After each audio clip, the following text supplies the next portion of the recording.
What's going on, guys? It's Cimoooooooo. So today we're posing the question, should you buy Flames of Destruction? At the time of recording this video, the Flames of Destruction sneak peek will be taking place this upcoming weekend, followed by the official release of Flames of Destruction the following week. So I wanted to make this video for you guys as a set analysis to give you guys an idea of what is essentially in the set, give you guys some tips as to what you might want to pick up at sneak peek, and ultimately help you guys make the decision as to whether or not you want to invest in the set. But before we get into that, I want to give a huge shout out to my newest patrons as always. So big shout outs today to Zach, to Garrett, to Brandon, and to Jorge. You guys are the reason that this channel is growing strong. If you guys want to help support me in the channel through Patreon, then check out the Patreon link in the description below. But without further ado, let's go ahead and get right into it. So what is in Flames of Destruction? Well, in terms of new archetypes, there are a couple that I do want to discuss, starting off with the Element Sabers. Now, the Element Sabers are a bit of a control-based archetype that have some aggro elements,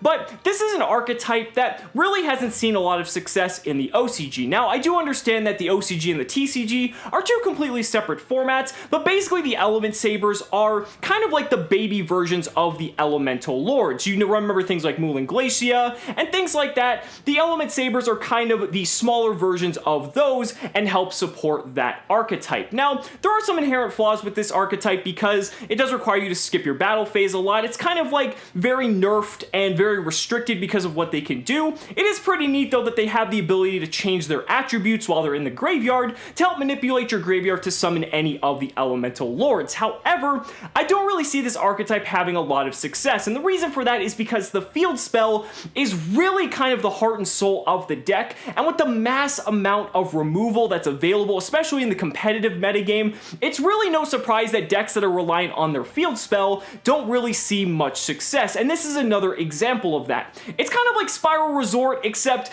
it's like if you needed to basically have Spiral Resort on the field as your win condition. That's kind of like why this deck is so good, but I really just don't see it having a lot of success. The artwork's really badass on a lot of these cards, but I don't really see it being much better than that.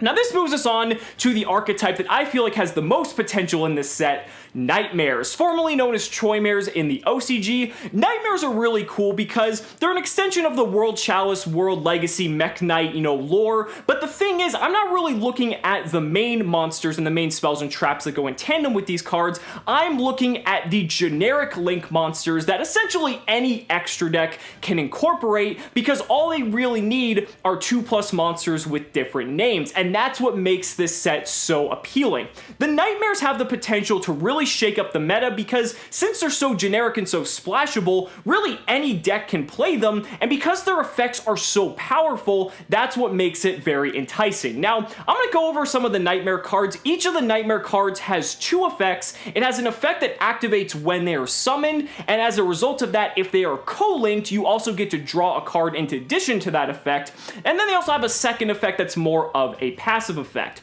So we're going to start off with Nightmare Cerberus. Nightmare Cerberus is a Link 2, and essentially when it's special summoned, or excuse me, when it's Link summoned, you get to discard a card and target a special summon monster in your opponent's main monster zone and destroy it. Then if it's Link summoned, or excuse me, if it's co-linked, you get to draw a card, and then while it's face up, your opponent cannot destroy co-linked monsters with card effects. Now this gets us on to Nightmare Phoenix, which is kind of very much in line with the Cerberus. Instead of destroying a special summon monster, you discard a card and you get to pop a spell or trap card your opponent controls. So the fact that there's just generic Link 2 spell and trap removal now available is really good for any deck looking to incorporate something like that. Also, while it's on the field, co-linked monsters cannot be destroyed by battle. Might not come up too much, but could be relevant in some instances. Then there's Nightmare Goblin, which Nightmare Goblin's really cool because you have to discard a card, but you're bestowed with the ability for an additional normal summon to a zone that Nightmare Goblin points towards. Now, the reason this is so good is because now decks have accessibility to basically playing a card like Gem Knight Seraphonite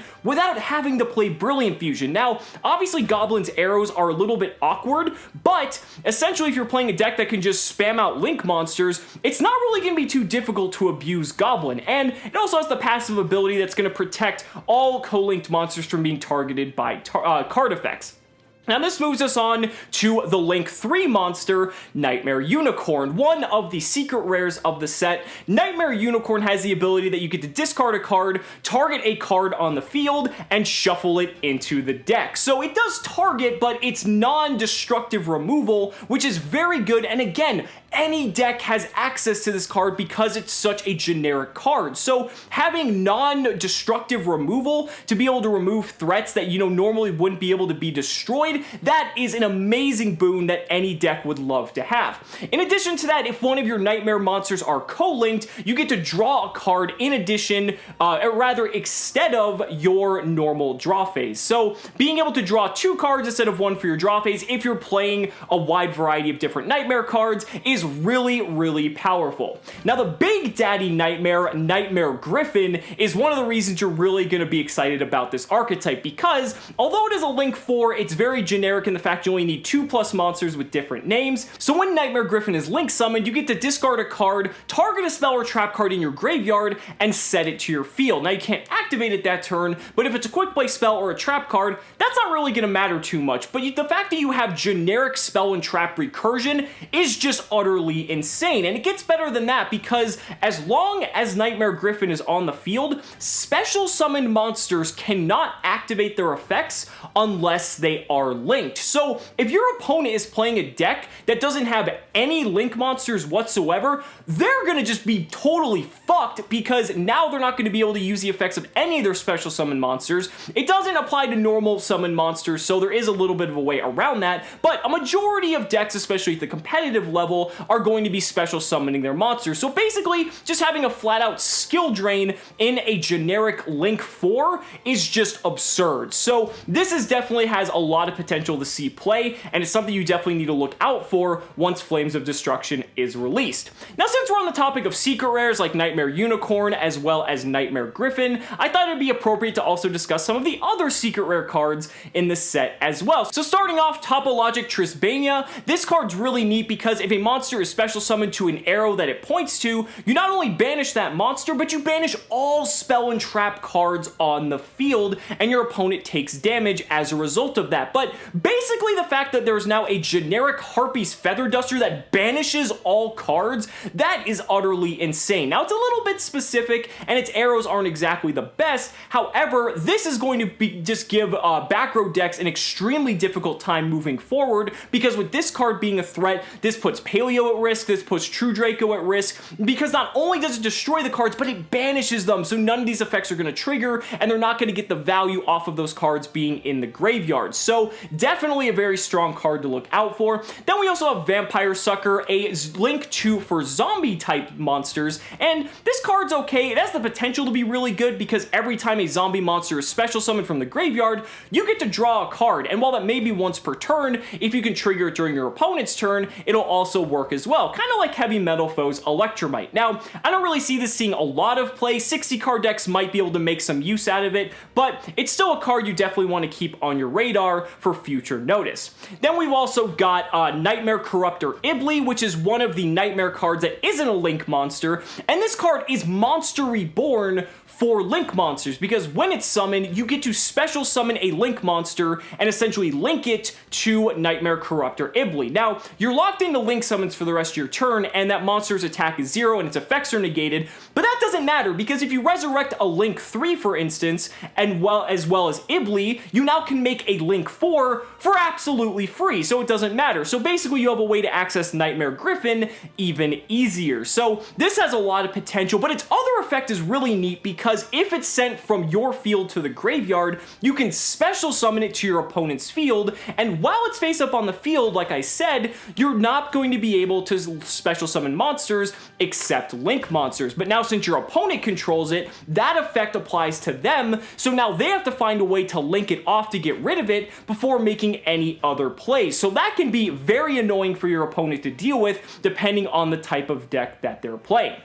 Now this moves us on to a few of the last secret rares. We've got stuff like Ghost Bell and Haunted Mansion. This is in line with the new Ghost Girl hand traps. This is probably the least appealing out of the entire series so far because it targets the graveyard. However, I definitely feel that there is going to be a point in time where this card will be very valuable. So definitely pick these up if you can. They might be cheap at sneak peek or even upon release of the set, but I think there's going to be a meta where this card will be extremely powerful. There's also Infinite Impermanence, which used to be known as Infinite Transience in the OCG, and this card's neat. It's a trap card version of Effect Veiler that you can activate from your hand, but what's also cool about it is it's very good going first or second because you can set it in your back row and you can potentially flip it and it will negate the effects of all cards in the same column. So not just the monsters, but even spell and trap cards. So there's a potential to have some added value there. But what's really neat about this is because it's a trap card, it has the ability to play around cards like Called by the Grave, which normally would be able to negate hand traps since they discard themselves for cost, but since Infinite Transience is a trap card, it's not susceptible to that, and it's also not susceptible to Psy-Frame Gear Gamma. So there's a lot of appeal there.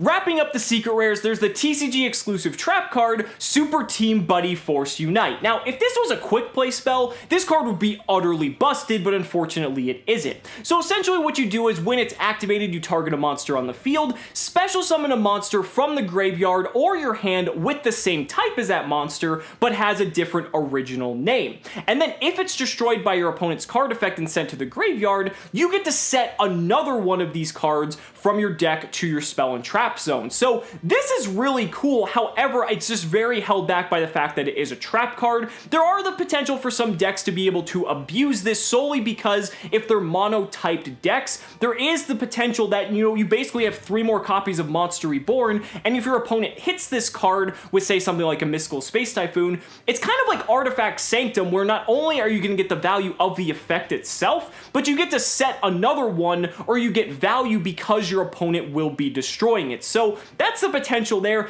I don't see there being a lot of hope for this card at the moment, solely because it's a trap card, but who knows? Maybe you can pick them up for cheap, and it might be something to hang on to. It could be one of those secret rares that one day might pop up to $20 or $30. Now, wrapping up this video, I wanted to discuss some individual cards that caught my attention and something that you definitely might want to look out for.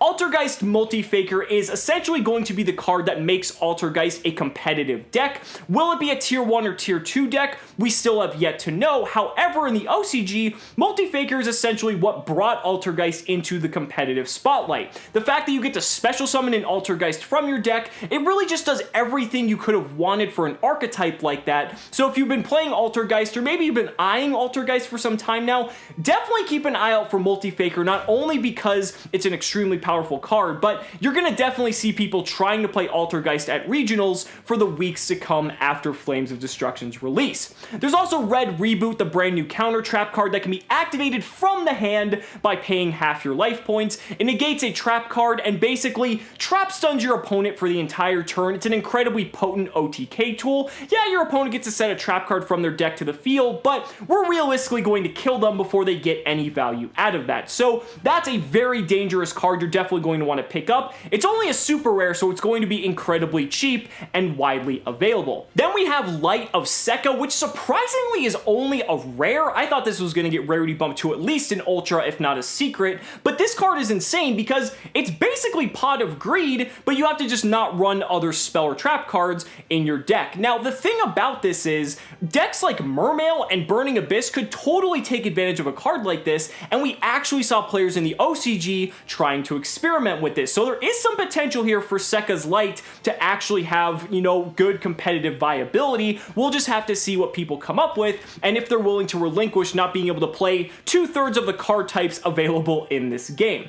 There's also Iron Dragon Tiamaton. I did a whole video about this card. This is a good card that definitely you're going to want to keep your eye on, especially now that the column mechanic is much more relevant thanks now due in part to Mech Knights. This card has the potential to be explosive, but we'll just have to see. And last but not least, one card I really like is Waking the Dragon. Now, Waking the Dragon is a trap card that if your opponent destroys it and sends it to your graveyard, you get to special summon a monster from your deck or your extra deck. Like, that's utterly insane. So there's so much potential here. There's so many mind games you could use to play with a card like this. It is reliant on your opponent to do something, but I think for a trap card, this is like the definition of a trap card because it can highly punish your opponent. You get to special summon anything from your deck or extra deck, so I think that's just so cool. So ultimately, guys, what do I think of the set as a whole? Well, I think Flames of Destruction has a lot of potential, but it's not one of the craziest sets we've ever had. Now, in comparison to stuff that we've had previously, like Extreme Force, Circuit Break, things like that, I think it looks better than a few of those. I mean, the Nightmares look very promising, and some of the secret rares and some of the other cards in the set, as I mentioned, have a lot of potential to see competitive play. But ultimately, I don't think this set is going to be affecting the meta in a very heavy way, and I'm always going to recommend to you guys that you should buy the singles because it's the most cost-effective way to play Yu-Gi-Oh! That way you're going to be getting the cards that you want rather than gambling and hoping that you get those cards. But if you enjoy opening sealed product, then that's perfectly fine as well. I think this set has enough good cards that it could be warrant opening, but ultimately I leave that decision up to you. So guys, I really hope you enjoyed this video. Let me know down in the comments what you guys think and what your favorite cards are coming out of Flames of Destruction. I really love to hear your thoughts. Guys, thank you so much for watching the video. Be sure to like the video as always. Subscribe to the channel for more amazing Yu-Gi-Oh! Content. And if you found this video informative, consider backing me on Patreon because just by pledging only $1 a month, you're investing in my ability to continue bringing you amazing Yu-Gi-Oh! Content. So thanks so much again, and we'll see you next time.